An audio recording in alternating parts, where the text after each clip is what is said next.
राधे कृष्ण राधे कृष्ण।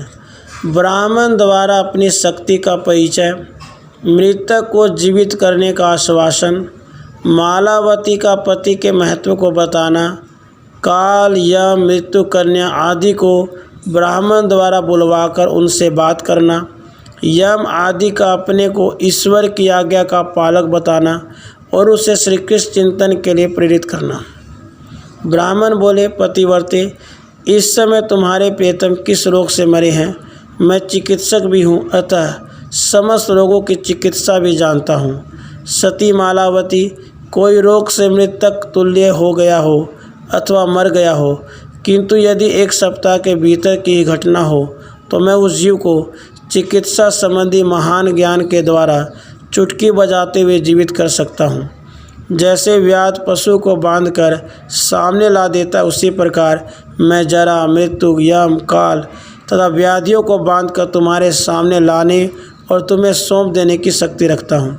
सुंदरी, जिस उपाय से रोग देहधारियों के शरीरों में न फैले वह तथा रोगों का जो कारण है वह सब मैं अच्छी तरह जानता हूँ।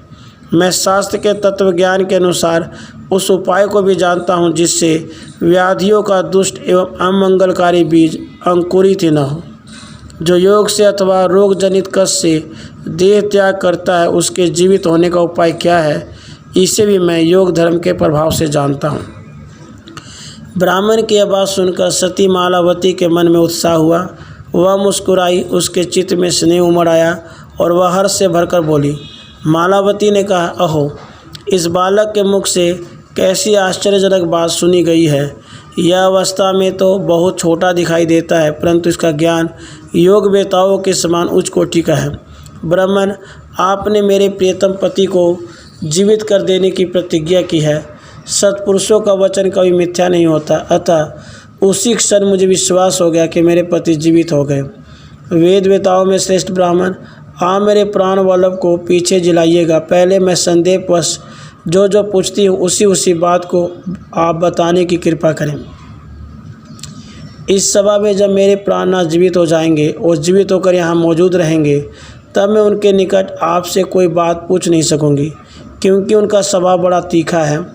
इस सभा में ये ब्रह्मा आदि देवता विद्यमान हैं। वेद वेताओं में श्रेष्ठ आप भी यहाँ उपस्थित हैं, परंतु आप सब लोगों में से कोई भी मेरा स्वामी नहीं है। यदि स्वामी अपनी पत्नी की रक्षा करता है तो कोई भी उसका खंडन नहीं कर सकता, तथा यदि वह उसका शासन करता या उसे दंड देता है तो इस भूतल पर दूसरा कोई स्वामी से उसकी रक्षा करने वाला नहीं है। इसी प्रकार देवताओं में, इंद्र में, ब्रह्मा और रुद्र में ऐसी शक्ति नहीं है। स्वामी और स्त्री में पति पत्नी संबंध जानना चाहिए। स्वामी स्त्रियों कर्ता, हर्ता, शासक, पोषक, रक्षक, इष्ट देव तथा पूज्य है। नारी के लिए पति से बढ़कर दूसरा कोई गुरु नहीं है। जो उत्तम कुल में उत्पन्न हुई कन्या है वह सदा अपने प्राण वल्लभ के वश में रहती है। जो स्वतंत्र होती है वह स्वभाव से दुष्टा है, उसे निश्चय ही उल्टा कहा गया है। जो दुष्टा है, मनुष्यों में अधम है, पर पुरुष का सेवन करती है, वही सदा अपने पति की निंदा करती है। अवश्य ही वह किसी नीच कुल की कन्या होती है। ब्राह्मण, मैं उपबरहन की पत्नी, चित्ररथ की पुत्री और गंधर्वराज की पुत्र वधू हूँ। मैंने सदा अपने प्रियतम पति में भक्ति भाव रखा है। वेद वेताओं में श्रेष्ठ ब्राह्मण, आप सबको यहाँ बुलाने में समर्थ हैं, अतः काल, यम तथा मृत्यु कन्या को मेरे पास ले आइए। मालावती की यह बात सुनकर वेद वेताओं में उत्तम ब्राह्मण ने उस सभा में उन सबको बुलाकर प्रत्यक्ष खड़ा कर दिया। सती मालावती ने सबसे पहले मृत्यु कन्या को देखा। उसका रूप रंग काला था, वह देखने में भयंकर थी। उसने लाल रंग के कपड़े पहन रखे थे। वह मंद मंद मुस्कुरा रही थी। उसके 6 भुजाएं थी। वह शांत, दयालु और महासती थी तथा अपने स्वामी काल के वाम भाग में 64 पुत्रों के साथ खड़ी थी।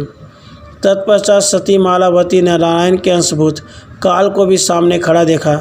उसका रूप बड़ा ही उग्र, विकट तथा ग्रीष्म ऋतु के सूर्य की भांति प्रचंड तेज से युक्त था। उसके 6 मुख, 16 भुजाएं और 24 नेत्र थे। पैरों की संख्या भी 6 ही थी। शरीर का रंग काला था। उसने भी लाल वस्त्र पहन रखे थे। वह देवताओं का भी देवता है। उसकी विकराल आकृति है। वह सर्वसंहार रूपी काल का अधिदेवता सर्वेश्वर एवं सनातन भगवान है। उसके मुख पर मंद मुस्कान जनित प्रसन्नता दृष्टिगोचर होती थी। अपने हाथ में अक्षमाला धारण कर रखी थी और वह अपने स्वामी तथा आत्मा परम ब्रह्म श्री कृष्ण का नाम जप रहा था। इसके बाद सती ने अपने सामने अत्यंत दुर्जय व्याधि समूहों को देखा, जो अवस्था में अत्यंत बड़े बूढ़े होने पर भी अपने माता के निकट दूध पीते बच्चों के समान दिखाई देते थे। उसके बाद उसने यम को सामने देखा, जो धर्म अधर्म के विचार को जानने वाले परम धर्म स्वरूप तथा पापियों के भी शासक थे। उनके पैर स्थूल थे, शरीर की कांति श्याम थी। धर्मनिष्ठ सूर्यनंदन यम परब्रह्म स्वरूप भगवान श्री कृष्ण का मंत्र जप रहे थे। उन सबको देख महासाध्वी मालावती के मुख और नेत्र प्रसन्नता से खिल उठे। उसने निशंक होकर पहले यम से पूछा। मालावती बोली, धर्मशास्त्र विदारक विशारद धर्मनिष्ठ धर्मराज प्रभु, आप समय का उल्लंघन करके मेरे प्राणनाथ को कैसे लिए जाते हैं? यमराज ने कहा, पतिव्रते, समय पूरा हुए बिना और ईश्वर की आज्ञा मिले बिना इस भूतल पर किसी की मृत्यु नहीं होती। जो मरा नहीं है ऐसे पुरुष को मैं नहीं ले जाता। मैं काल, मृत्यु कन्या तथा अत्यंत दुर्जय व्याधि समूह, ये आयु पूर्ण होने पर जिसके मरण का समय आ पहुंचता है उसी को ईश्वर की आज्ञा से ले जाते हैं।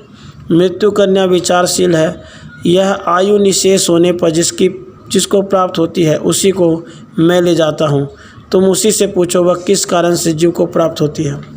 मालावती बोली, मृत्यु कन्या, स्वामी के वियोग से होने वाली वेदना को जानती हो, अतः प्यारी सखी बताओ, मेरे जीते जी तुम मेरे प्राण वल्लभ को क्यों हर ले जाती हो?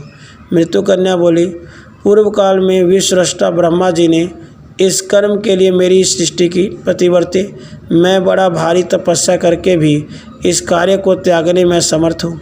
सुंदरी, इस संसार में यदि कोई सतियों में सबसे श्रेष्ठ और तेजस्विनी सती हो तथा वह मुझे ही अपने तेज से भस्म कर डालने में समर्थ हो जाए, तब तो यहाँ सारी आपत्तियों की शांति हो जाएगी। फिर मेरे पुत्रों और स्वामी की जो दशा होगी वो हो जाएगी। काल से प्रेरित होकर ही मैं और मेरे पुत्र व्याधिगण किसी का प्राणी का स्पर्श करते हैं, अतः इसमें मेरा और मेरे पुत्रों का कोई दोष नहीं है। अब तुम मेरा निश्चित विचार सुनो। भद्रे, धर्म सभा में बैठने वाले जो धर्मज्ञ महात्मा काल हैं उनसे इस विषय पूछो, फिर जो उचित हो वह अवश्य करना।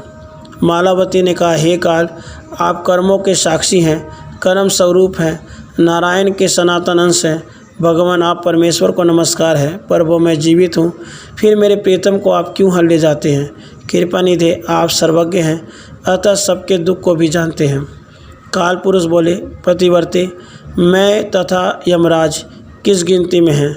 मृत्यु कन्या और व्याधियों की क्या बिसात है? हम सब लोग सदा ईश्वर की आज्ञा का पालन करने के लिए भ्रमण करते हैं। जिन्होंने प्रकृति की सृष्टि की है, ब्रह्मा, विष्णु और महेश आदि देवताओं को प्रकट किया है। मुनीन्द्र, मनु और मानव आदि समस्त जंतु जिनसे उत्पन्न हुए हैं, योगी जन जिनके चरणाविंद का चिंतन करते हैं, बुद्धिमान मनुष्य जिन परमात्मा के पवित्र नामों का सदा जप करते हैं, जिनके भय से हवा चलती है, सूर्य तपता है, जिनकी आज्ञा से ब्रह्मा सृष्टि और विष्णु पालन करते हैं, जिनके आदेश से शंकर संपूर्ण जगत का संहार करते हैं, कर्मों की साक्षी धर्म जिनकी आज्ञा के परिपालक हैं, राशि चक्र और समस्त ग्रह जिनका शासन शिरोधार्य करके आकाश में चक्कर लगाते हैं, दिशाओं के स्वामी दिक्पाल जिनकी आज्ञा का पालन करते हैं, सती मालावती जिनकी आज्ञा से वृक्ष समय पर फूल और फल धारण करते हैं, जिनके आदेश से पृथ्वी जल तथा समस्त चराचर प्राणियों के आधार बनी हुई है, क्षमाशील वसुधा जिनके भय से कभी कभी सहसा कंपित उठती है, जिनकी माया से माया भी सदा मोहित रहती है, सबको जन्म देने वाली प्रकृति जिनके भय से भीत रहती है, वस्तुओं की सतह को बताने वाले वेद भी जिनका अंत नहीं जानते, समस्त पुराण जिनकी ही स्तुति का पाठ करते हैं, जिन तेजों में सर्वव्यापी भगवान की 16वीं कला स्वरूप ब्रह्मा, विष्णु और महाविराट पुरुष उन्हीं के नाम का जप करते हैं, वे ही सबके ईश्वर, काल के काल, मृत्यु की मृत्यु, परात्पर परमात्मा है।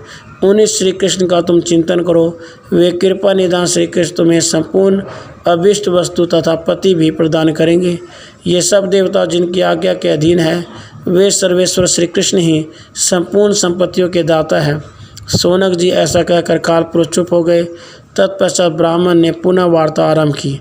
राधे कृष्ण राधे कृष्ण।